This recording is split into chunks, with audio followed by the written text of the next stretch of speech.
नमस्कार, बिहार न्यूज देख रहे हैं आप। मैं हूं सुमन राज। बिहार के मोकामा और गोपालगंज में हो रहे उपचुनाव को लेकर लोगों में उत्साह उफान पर है। खासकर मोकामा में इस चुनाव पर सभी लोगों की पैनी नजर है। यहां की जंग दो बाहुबलियों ललन सिंह और अनंत कुमार सिंह के कारण हट हो गई है, लिहाजा आम जनता की भूमिका काफी अहम हो जाती है। देखिए मोकामा में चाय चौपाल पर आम लोगों की ये राय। आपको क्या लग रहा है मोकामा में कितना संघर्ष है? कोई संघर्ष नहीं हमको दिखाई पड़ रहा है।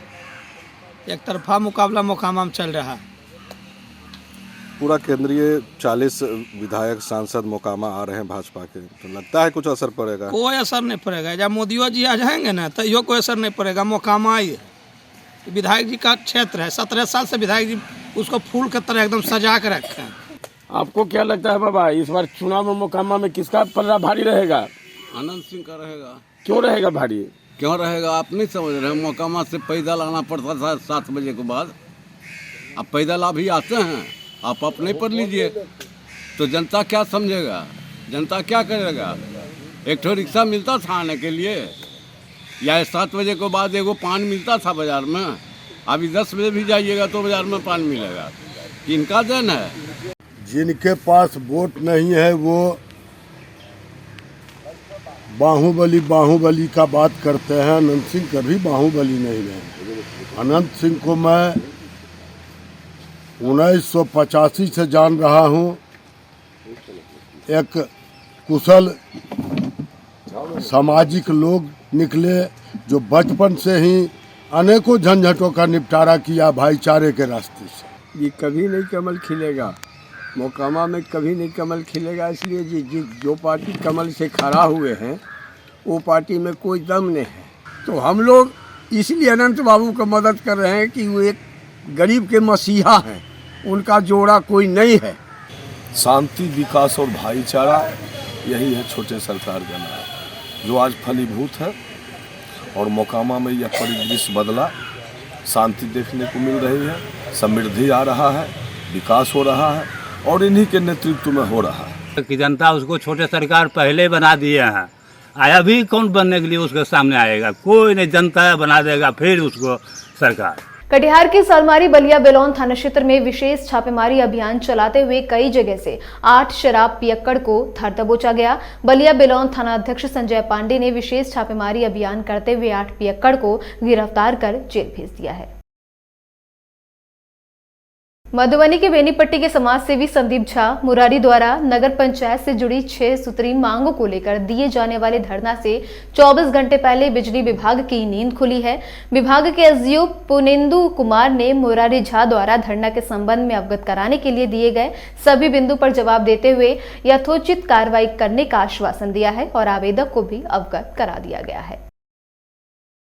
अररिया में टीईटी प्रारंभिक शिक्षक संघ द्वारा विभिन्न मांगों को लेकर शहर के बस स्टैंड से मसाल जुलूस निकाला गया, जो चांदनी चौक अररिया पहुंचकर सभा में तब्दील हो गया। मसाल जुलूस कार्यक्रम में शामिल बड़ी संख्या में शिक्षक हाथों में तख्तियां और मसाल लिए हुए नजर आए। पुरानी पेंशन, ऐच्छिक स्थानांतरण, राज्यकर्मी के दर्जा की मांग को लेकर जुलूस निकाला गया। कि सबसे पहले सरकार जो वादा करके भूल गई, सबसे पहले सरकार को इस मसाल जुलूस के द्वारा याद दिलाना चाहते हैं कि सरकार, हम नियोजित शिक्षकों से जो आपने वादा किया था वो वादा कब पूरा होगा। मांगे हैं हम लोग का।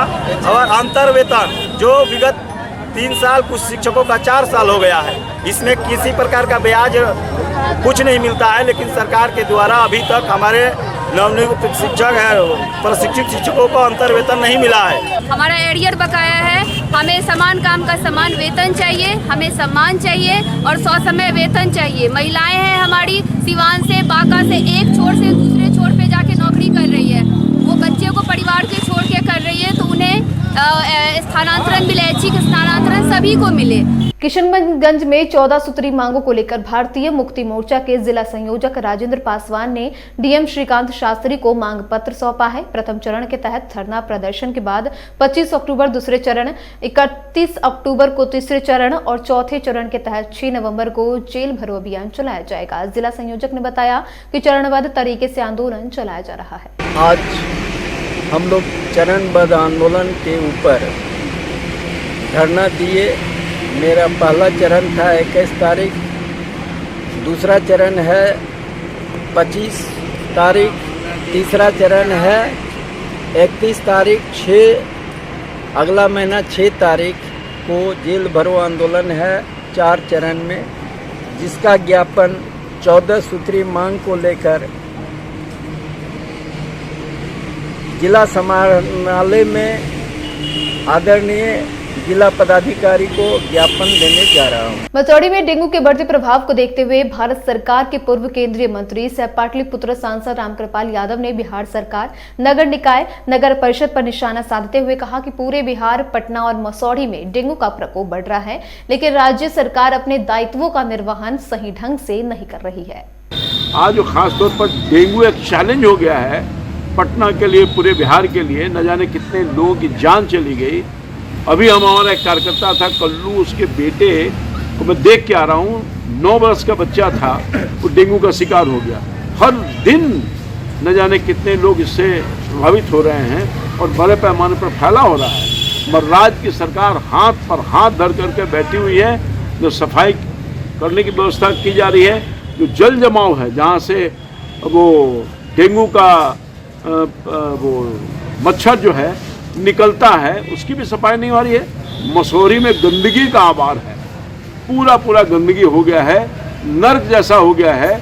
और मैं समझता हूँ कि इसलिए राज्य सरकार अपने दायित्वों का निर्वहन नहीं कर रही है और मसौढ़ी, पटना और पूरे बिहार की जनता को डेंगू के शिकार होने पर बाध्य कराने का काम कर रही है इनकी शासन व्यवस्था। मसौढ़ी में जनता की हर सुविधा के लिए राज्य सरकार अपनी जिम्मेवारियों का निर्वहन कर रही है, तो वहीं मसौढ़ी प्रखंड में कई पंचायतों में जनता की सुविधा के राज्य सरकार के द्वारा करोड़ों रुपए की लागत से बनाए गए हैं, लेकिन वे मात्र दिखावे के लिए हैं। इस बनपड़ पंचायत सरकार भवन को लेकर जब हमारे पटना जिला ग्रामीण ब्यूरो प्रमुख अजय ने मसौढ़ी प्रखंड कार्यालय में पदासीन पदाधिकारी BPRO से जानकारी लेनी चाहिए, तो उक्त पदाधिकारी ने इस मामले को लेकर टाल मटोल रवैया अपनाया। हाँ, ये बात अलग है कि समय समय पर कर्मियों की प्रतिनियुक्ति हो जाती है, कभी निर्वाचन कार्य से, कभी अन्य कार्यों से। ग्रामीणों का कहना है कि बना है, उसके बाद आज तक कुछ महीनों के बाद ताला तक नहीं खुला है। उसमें हम लोग कौन जिम्मेवार है इसके लिए?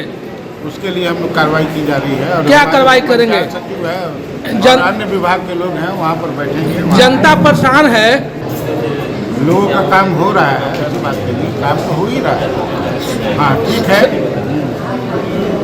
समय समय पर वहाँ पर जो प्रतिनियुक्त हो जाते हैं, जैसे अभी हमारे 2 कार्यपालक सहायक जिला में प्रतिनियुक्त हैं। पटना और उसके आसपास में डेंगू अपना पैर पूरी तरह से पसार चुका है। इससे निपटने के लिए राज्य सरकार और स्वास्थ्य विभाग पूरी तरह से तैयार है। डेंगू को लेकर PHC चिकित्सा प्रभारी डॉक्टर रामानुजम सिंह ने कहा कि डेंगू एक वायरल फीवर है और यह दिन में ज्यादा सक्रिय होता है। उन्होंने कहा कि यदि किसी भी व्यक्ति को डेंगू होता है तो उन्हें फौरन डेंगू का जाँच कराकर चिकित्सक से परामर्श लेना चाहिए। लक्षण क्या है? अगर डेंगू काट रहे तो क्या लक्षण है इसका? देखिए, डेंगू काटने से जो मतलब सस्पेक्टेड जो केस जिसको हम लोग बोलते हैं तो हुआ, तो सबसे उसका कॉमन सिम्टम्स तो बुखार है ही, सब लोग जानता है। पेट में भी दर्द हो सकता है, उसको वीकनेस महसूस होगा, ये सब मेन सिम्टम्स है। डेंगू कैसे रोका जा सकता है? तो डेंगू तो जान रहे हैं कि डेंगू एडिस मच्छर है, मस्कीटो है, उसी के काटने से होता है, तो उससे बचना होगा। दिन में जनरली जो डेंगू मच्छर है वो काटता है और बिहार में तो बहुत प्रचुर मात्रा में डेंगू है। हम लोग को अब ध्यान देना होगा कि मच्छरदानी लगाना पड़ेगा जहाँ भी अब दिन में है। तो हम लोग को मस्कुलो रिपेलेंट होता है शरीर में यूज करना चाहिए, चाहे आपका गमला उमला साफ पानी में होता है कि गमला में पानी वगैरह थोड़ा नहीं रहे, तो उस तरह से जहाँ पर डेंगू फैलने का चांस है वो सबको ध्यान देना पड़ेगा। प्रथम लक्षण क्या दिखाई देता है मरीजों में? बुखार आएगा, वीकनेस होगा, उसको पेट में दर्द हो सकता है, वोमिटिंग उसका बहुत कॉमन है और बुखार बहुत कॉमन है। अगर कोई भी मरीज जो है, कोई भी व्यक्ति जो है या मरीज इसकी चपेट में है तो कैसे दूर होगा? हाँ, अब ये इम्पोर्टेंट क्वेश्चन है। पहला बात तो कि जहाँ भी उसको बुखार, वोमिटिंग या वीकनेस से प्रेजेंटेशन होता है तो सबसे पहले तो उसको टेस्ट करा लेना चाहिए। यदि डेंगू कंफर्म हो जाता है तो उसको एकदम रेस्ट में रहना चाहिए। उसको पानी ORS वगैरह का पानी में ORS ज़रूरत के मुताबिक अपना लेना चाहिए, पानी पीते रहना चाहिए।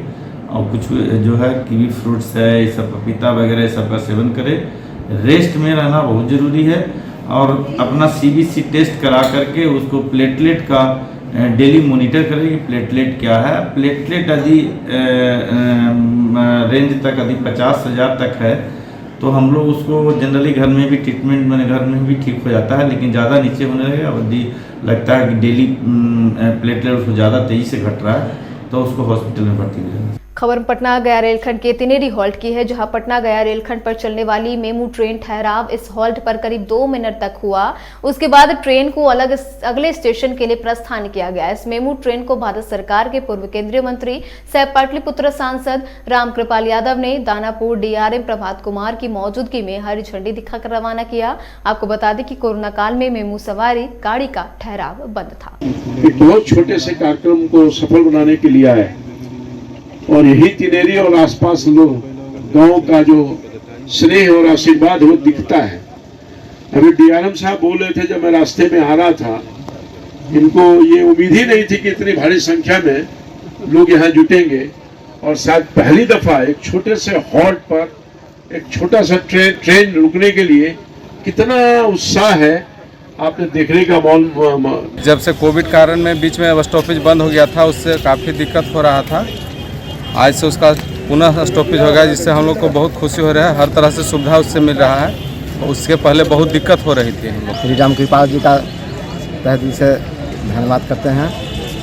क्या फायदा होगा ट्रेन को रुकने से? क्या फायदा होगा? बहुत फायदा है, जो कि पटना ड्यूटी आने जाने में दिक्कत होती थी। उसके लिए ट्रेन हम लोग को नदौल जाकर धरना पड़ रहा था। बीच में बहुत दिक्कत हो रहा था, पैदल जाना पड़ रहा था नदौल स्टॉपेज नहीं रहने की वजह से। अब सुविधा हो गई है, रुक गई है, तो उससे दिक्कत नहीं होता है। और फिलहाल इसी के साथ अभी के लिए बस इतना ही। तमाम अपडेट्स के लिए आप बने रहे बिहार न्यूज के साथ। नमस्कार।